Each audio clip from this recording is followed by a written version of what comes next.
ওম নমঃ শিবায়। বন্ধুরা, কেমন আছো তোমরা সবাই? আজকে আমি তোমাদেরকে একটা ছোট ইনফরমেশন দিতে চাইছি যে দেখো, তোমরা এখন যেই দুনিয়ায় আছো, যেই দুনিয়ায় বাস করছো, সেটা একটা ইলিউশন, সেটা একটা মোহমায়ার দুনিয়া। ঠিক আছে? এই মোহমায়ার দুনিয়ায় যে পেছনে কত কিছু চলছে তোমরা নিজেরাও জানো না।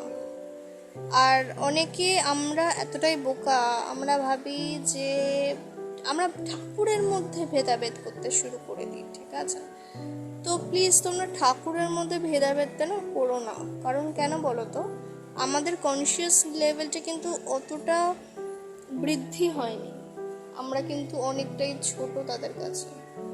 কিন্তু আমি এটা বলতে চাই যে ঠাকুর পুজো বা ঠাকুরকে মানা, সে যেই রূপেই হোক না কেন, সে আমার কৃষ্ণ হোক, সে আমার মহাদেব হোক, সে আমার আল্লাহ হোক, বা সে আমার বুদ্ধা হোক, সবাই এক, আমাদের সোর্স এক। ঠিক আছে? এবং আমি জাস্ট এটাই বলতে চাই যে তোমরা নিজেদেরকে এবার এইসবের থেকে ওঠাও। কারণ ঠাকুর আমাদের থেকে এক্সপেক্ট করে না যে তাকে আমরা ভেদাভেদ করি। তোমরা নিজেদেরকে তো ভেদাভেদ করছোই, সঙ্গে তাদেরকেও ভেদাভেদ করছো। তো আমি জাস্ট এইটাই বলার, তোমরা ভেদাভেদটা করাটা বন্ধ করো। ঠাকুর একই আছে, সবাই ওই একটা জায়গা থেকেই আমরা এসেছি এবং আমরা সবাই কিন্তু তারই সন্তান। সবাইকে যেতে হবে ওই একটা জায়গাতে। তো এই একটা ইলিউশন, একটা মোহমায়া দুনিয়ায় তোমরা ফেসে নিজেদেরকে আটকে রেখো না।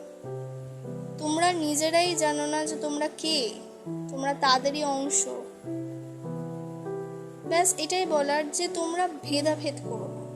ঠিক আছে? আমরা সবাই এক, সবাই এক, সবাই একটা জায়গা থেকেই এসেছি।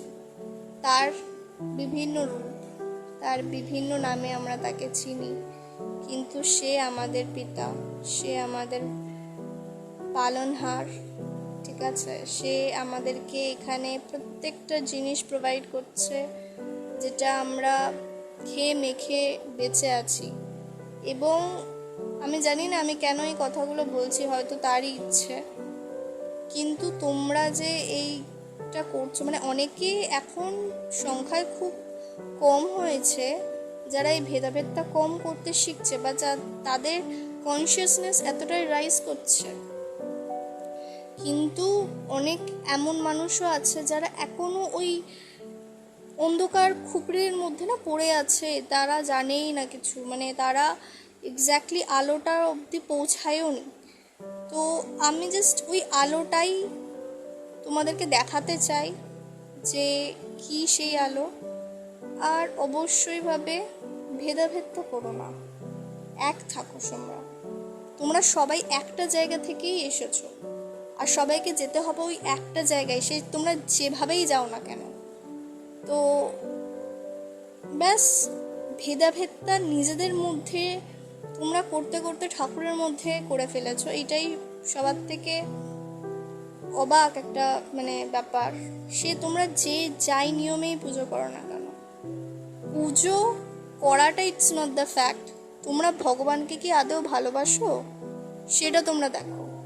তোমরা তাকে জাস্ট দেখানোর জন্য পুজো করছো, লোক দেখানোর জন্য, এবং মনে মনে কারোর ক্ষতি চাইছো, সেই সব কিছু করো না। সেটা ভালোবাসা হয় না, সেটা জাস্ট একটা দেখানো নাটক হয়। অবশ্যই ভাবে তোমরা ঠাকুরকে ভালোবাসো, তোমরা তাকে পুজো না করলেও তোমরা তাকে ভালোবাসতে পারো। ঠিক আছে? তো আল্লাহ এবং মহাদেব এক, সেটাকে বোঝো। ঠিক আছে? এই হিন্দু মুসলিম এই সব কনসেপ্টগুলোর থেকে এবার ওপরে ওঠো। সবাই এক এখানে, সবাই ওই একটা জায়গা থেকে এসেছে এবং ওই একটা জায়গাতেই যাবে। তো নিজের কনসিয়াসনেসটাকে এতটা রাইজ করো যে তোমরা যেন আর কোথাও কেউ বললেও ওই অন্ধকারে তোমাদেরকে কেউ যদি টেনেও হাত ধরে নিয়ে যায়, তোমরা যাতে সেখানে না যেতে পারো, তোমরা যেন সেই আলোতেই থাকো। এটাই আমি কামনা করি, এটাই আমি সবাইয়ের কাছে অনুরোধ করি, এবং অফকোর্স আমি আমার আল্লাহর কাছে, আমার ইউনিভার্সের কাছে এটাই প্রে করি যাতে প্রত্যেকটা সোল নিজেদেরকে চিনুক, নিজেদেরকে বুঝুক, আর আমাদের সোর্সকে বুঝুক, কোথা থেকে আমরা এসেছি। Thank you.